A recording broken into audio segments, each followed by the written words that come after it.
Office போறாளா? ம், என்ன சௌந்தர்யா சொல்ற? ஆமாங்க. நான் போய் கேட்டதுக்கு அண்ணி அப்படிதாங்க சொன்னாங்க. அவங்களால எப்படி ஆபீஸ்க்கு வர முடியும்? இப்ப இருக்கிற மனநிலையில அவங்களால ஆபீஸ்க்கு வர முடியுமா? சொன்னேன்னா நான் சொன்னதை கேட்காம ட்ரெஸ்ஸை மட்டும் எடுத்து கொடுக்க சொன்னாங்க. அதை எடுத்து கொடுத்துட்டு தான் நான் வந்தேன். மௌலி, ஆ? அங்க பாருங்க.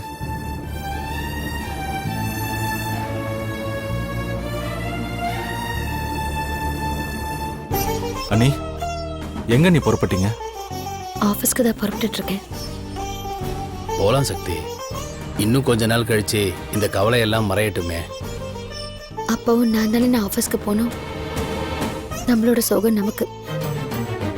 எதுக்காக நம்மளால தொழிலாளர்கள் கஷ்டப்படணும்?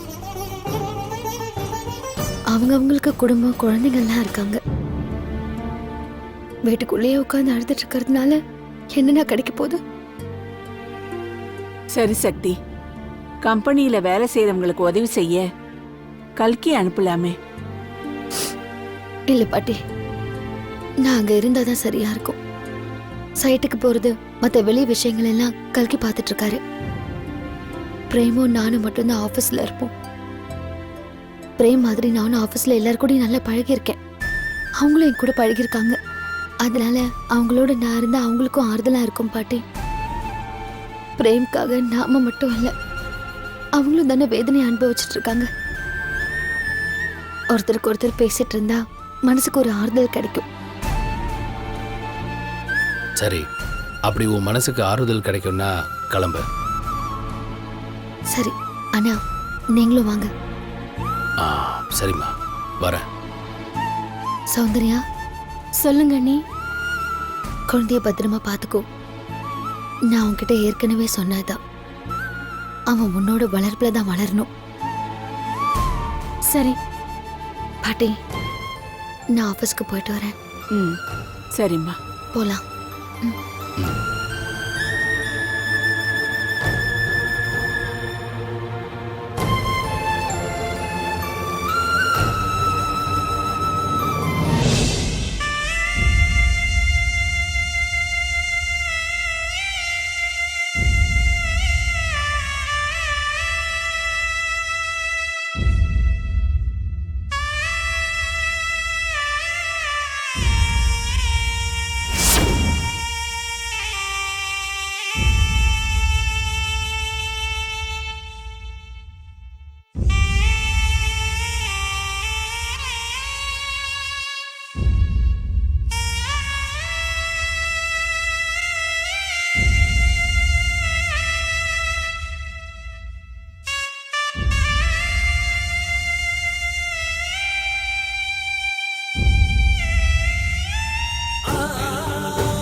உட்காருண்ணா, உட்காரு.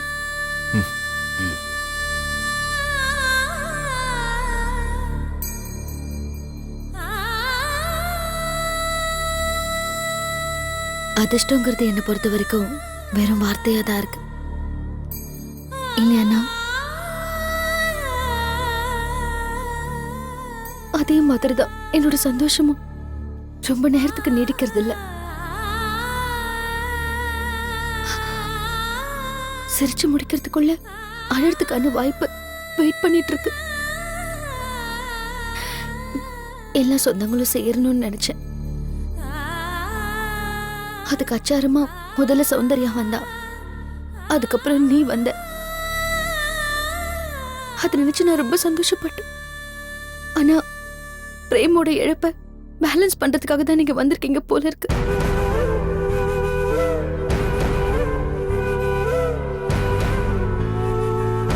என்ன சக்தி இப்படி எல்லாம் பேசுற?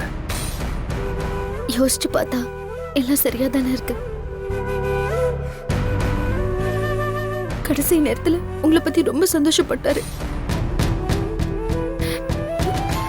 அவளுக்கு ஏதாவது ஒண்ணு பண்ணணும்னு சொன்னாரு.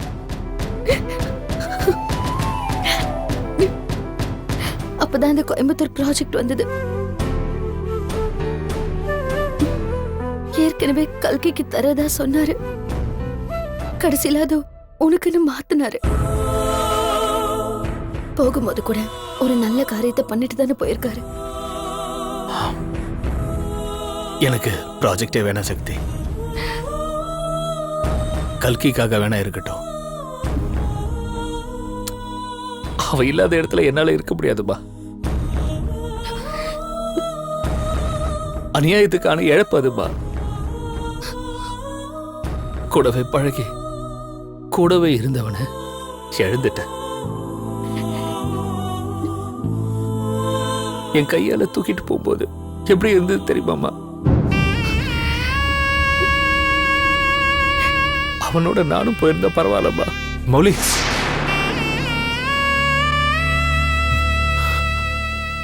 ஆமா கல்கி, இந்த மாதிரி நேரத்துல மரணம் கூட சுகம்தான்.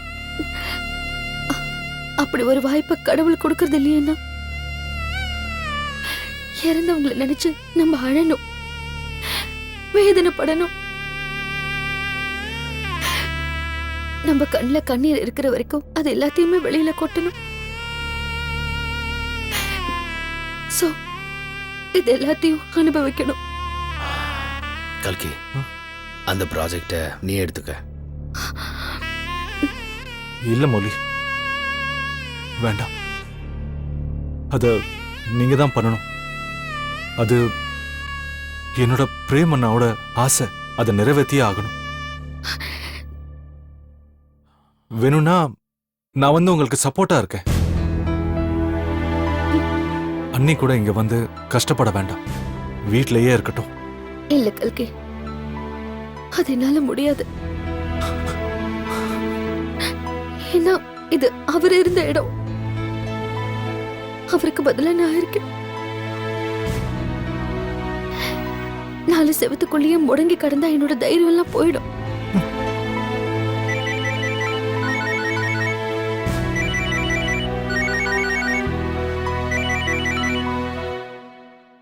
Hello mister Mouli. ஆமா, நீங்க? சார், என் பேரு சரவணன், கோயம்புத்தூர்ல இருந்து பேசுறேன்.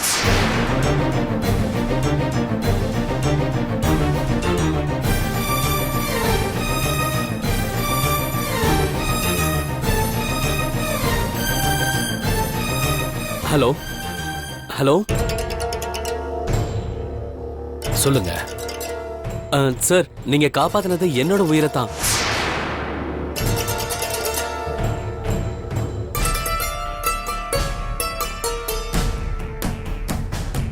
சார் சொல்லுங்க. நன்றின்னு சொன்னா வெறும் வார்த்தையா தான் இருக்கும். அதுக்கும் மேல சார்,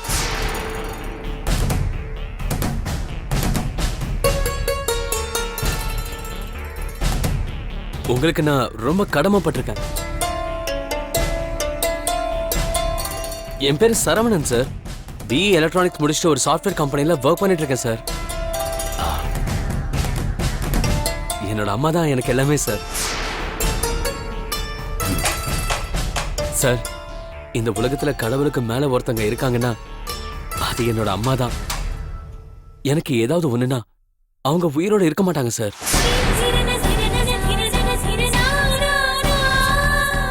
நீங்க காப்பாத்தினது என்ன மட்டும் இல்ல, அவங்களையும் தான். ஒரு இதயத்தினால 2 உயிரை காப்பாத்திருக்கீங்க சார்.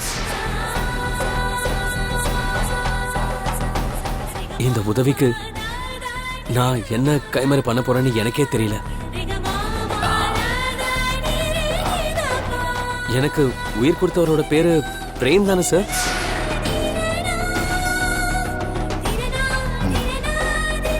ஆமா, அவரை பார்க்க எனக்கு அதிர்ஷ்டம் இல்ல. அவரை சேர்ந்தவங்களையாவது நான் பார்க்கணும் சார்.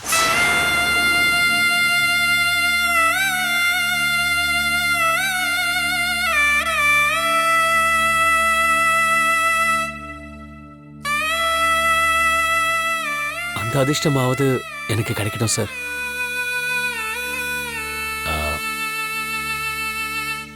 நான் என்ன பண்ணணும்? நான் நாளைக்கு புறப்பட்டு வரேன் சார்.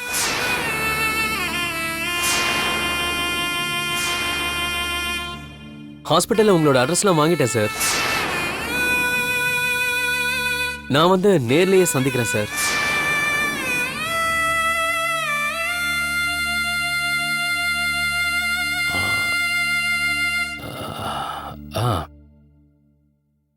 வாங்க. நான் போனை வச்சிடறேன் சார்.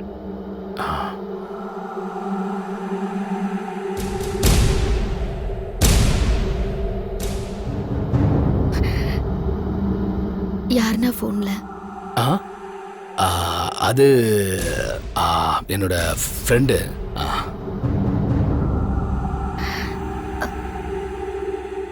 சரிண்ணா. ஏன் சரியா பேசல? நான் இருக்கிறது உனக்கு ஏதாவது சங்கடமா இருக்கா? அப்படியாம்மா? நான் ஓப்பனா பேசலையோ?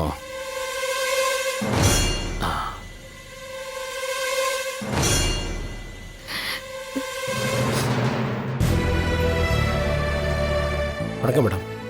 வணக்கம் சார். பார்க்க வேண்டிய ஃபைல் மேடம் இதெல்லாம். ஓகே, நான் இதெல்லாம் செக் பண்ணிட்டு உங்களுக்கு இன்ஃபார்ம் பண்றேன். வரேன் மேடம். ஓகே. நீங்க சைட்டுக்கு போகணும்னு சொன்னீங்களா, அதை பாருங்க. ஆல் தி பெஸ்ட்மா. தேங்க்ஸ்ண்ணா. ஆல் தி பெஸ்ட் அண்ணி. தேங்க்ஸ்.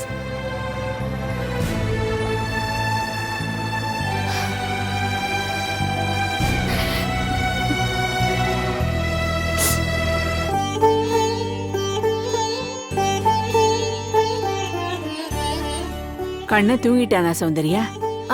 தூங்கிட்டான் பாட்டி. பாவண்டி, எதுவுமே தெரியாம தூங்கிட்டு இருக்கா. இப்ப சரி பாட்டி.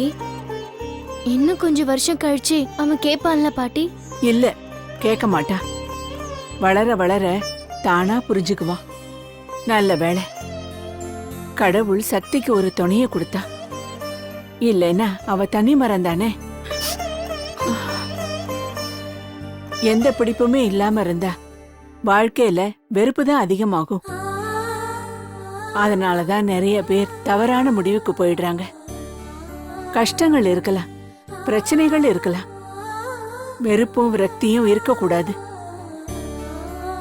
இருந்து என்ன பிரயோஜனங்கிற எண்ணம் மட்டும் வந்துடக்கூடாது. அப்ப அண்ணி வாழறதுக்கான பிடிப்பே இந்த குழந்தை தானே பாட்டி? ஆமா சௌந்தர்யா. அத போய் எதுக்கு என்கிட்ட கொடுத்துடுறேன்னு சொல்லணும்? என்னோட வளர்ப்புல தான் இந்த குழந்தை வளரணும்னு சொன்னாங்க. அதுக்கு தாயா நீதான் இருக்கணும்னு என்கிட்ட சொன்னாங்க பாட்டி. அப்ப நான் என்ன நினைச்சேன் தெரியுமா? நிரந்தரமாவே கண்ணனை என் கூட தான் வச்சுக்க சொல்றாங்கன்னு நினைச்சேன். அண்ணனும் அண்ணியும் நல்லா தானே இருக்காங்க. இன்னும் ஒரு குழந்தை என்ன, எவ்வளவு குழந்தை வேணாலும் பெத்துக்கலாம்ல. அப்படி கேட்டிருந்தா அண்ணனும் சரி அண்ணியும் சரி நிச்சயமா கொடுத்திருப்பாங்க. ஆனா இப்ப முடியாதுல்ல பாட்டி. அப்ப அவங்க சொன்ன வார்த்தைகள் கூட உண்மையா இருக்கலாம். ஆனா இப்ப சொல்ற வார்த்தைகள் ஏன் ஆறுதலுக்கான சொல்றது தானே பாட்டி? எனக்கு என்னமோ எந்த வழியிலையும் குழந்தைக்கான அதிர்ஷ்டமே இல்லைன்னு தான் தோணுது பாட்டி. ஏன் சௌந்தர்யா இப்படி எல்லாம் பேசுற? இப்ப பிரேமோட வேதனையவே தாங்கிக்க முடியாம இருக்கும். நீ வேற வேதனைப்படுத்துறியே. இல்ல பாட்டி, உங்களை வேதனைப்படுத்துறதுக்காக நான் அப்படி சொல்லல. என்னோட நிலைமை அப்படித்தானே இருக்கு பாட்டி. அண்ணன் இறந்தது தாங்க முடியாத இழப்புதான். நான் அதை இல்லைன்னு சொல்லல. ஆனா அந்த இழப்ப காலம் கொஞ்சம் கொஞ்சமா குறைய வச்சிடும்ல பாட்டி. கண்ணு வளர வளர அண்ணியோட கவலைகள் எல்லாமே குறைஞ்சிடும். இறப்புகளே எப்பவும் அப்படித்தானே பாட்டி. அந்த நேரத்துக்கு புயலாம் இருக்குமே தவிர அதுக்கப்புறமா கொஞ்ச நாள்ல அமைதியாயிடும். ஆனா எனக்கு அப்படி இல்ல பாட்டி. ஒவ்வொரு நாளும் புயல் தான். கண்ணு என்கிட்ட வளர வேண்டாம் பாட்டி, அன்னைக்கிட்டயே வளரட்டும். அவங்களுக்கு இருக்கிற ஒரே ஆறுதல் கண்ணு மட்டும்தான். அந்த ஆறுதலை நான் கெடுத்துட வேண்டாம் பாட்டி. இப்படி எல்லாம் பேசாத சௌந்தர்யா. நீ இப்படி பேசுறது சக்திக்கு தெரிஞ்சா ரொம்ப சங்கடப்படுவா. நீயோ நானோ மௌலியோ கல்கியோ யாரா இருந்தாலும் சரி, நம்மோட எந்த கஷ்டத்தையும் சக்திக்கு தெரியாம வச்சுக்குவோம். நாம ஆறுதலா இருக்கோம்னு நினைச்சுக்கிட்டு தான் அவ ஆறுதலா இருப்பா. இப்ப கூட அவ வெளியில போறேன்னு சொல்றது, ஆபீஸ்க்கு போறேன்னு சொல்றது, இதெல்லாம் அவ தைரியமா இருக்கான்னு நாம நினைச்சுக்கணும்னுதான். உண்மையிலேயே அவ அப்படி இல்ல. படுக்க போகும்போது கண்ணீரோட தான் போறா, கண்ணீரோட தான் தூங்குற, கண்ணீரோட தான் எழுந்திருக்கிறா. தினமும் நான் பாக்குற காட்சி தான் இது. மனசளவுல அவ நிறைய வேதனையோட தான் இருக்கா.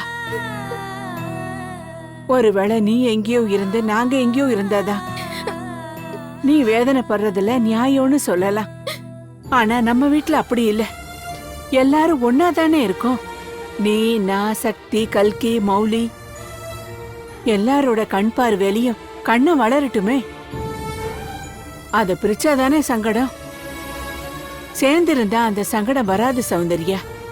சந்தோஷம் மட்டும்தான் வரும். அந்த சந்தோஷத்துல நம்மளோட எல்லா வேதனையும் போயிடும் சௌந்தர்யா. ஏன் சௌந்தர்யா, நான் சொல்றது சரிதானே?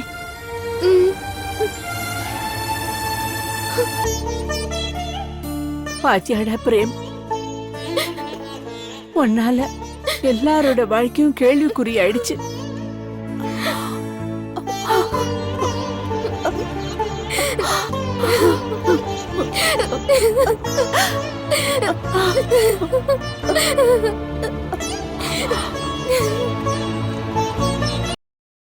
இதுக்கு முன்னாடி இவனை பார்த்திருக்கீங்களா? நல்லா பாருங்க.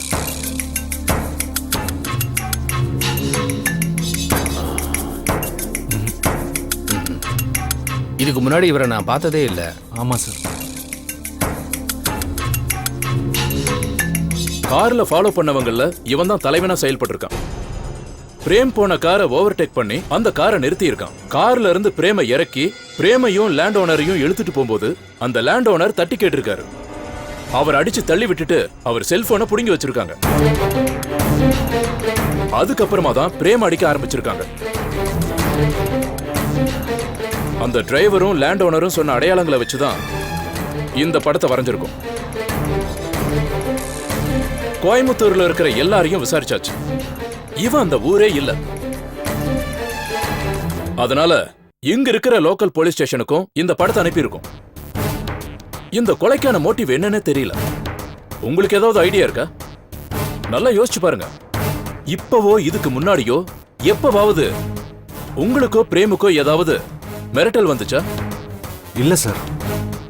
மிரட்டல்னு பார்த்தா தாமோதரன் கிட்ட இருந்து தான் வந்துச்சு. அவர் ஜெயில இருந்து வந்த உடனே எங்க வீட்டுக்கு வந்து எங்களை மிரட்டிட்டு போனாரு. சார், அவர் எனக்கு மாமனார் தான். அவர் பொண்ணு தான் நான் கல்யாணம் பண்ணியிருந்தேன். சில பிரச்சனைகளால எனக்கும் அவர் பொண்ணுக்கும் டைவர்ஸ் ஆயிடுச்சு. பிரேம் கன்ஸ்ட்ரக்ஷன் ஆரம்பிக்கும் போது அவ கொஞ்சம் பண உதவி பண்ணியிருக்கா சார். அதுக்கப்புறம் கம்பெனி நல்ல நிலைமையில போயிட்டு இருக்கும்போது நிறைய பணத்தை அவ கையாடல் பண்ணிட்டா. அதனால தான் பிரேம் அவளை வெளியே துரத்திட்டான். அதுக்கப்புறம் கொஞ்ச நாள் கழிச்சு வந்து அந்த ஆஃபீஸே அவளுக்கு தான் சொந்தம்னு அவளும் தாமோதரனும் வந்து கலாட்டா பண்ண ஆரம்பிச்சாங்க. ஒவ்வொரு காலகட்டத்திலையும் அவங்களால தான் எங்களுக்கு பிரச்சனையே வந்திருக்கு.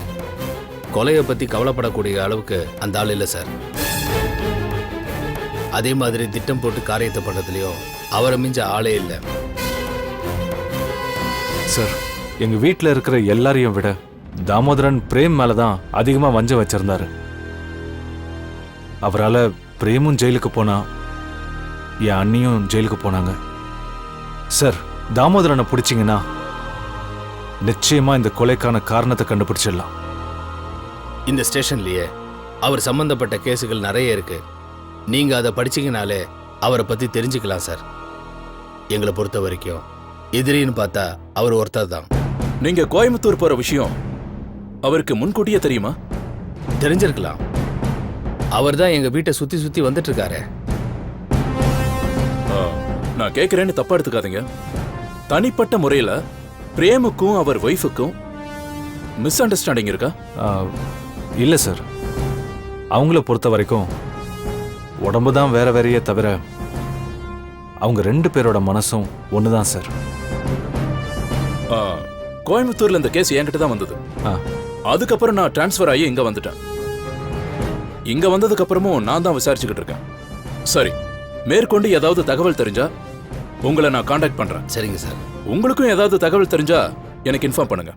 இப்போ நீங்க கிளம்பலாம். ஓகே? சரி சார். Thank you sir.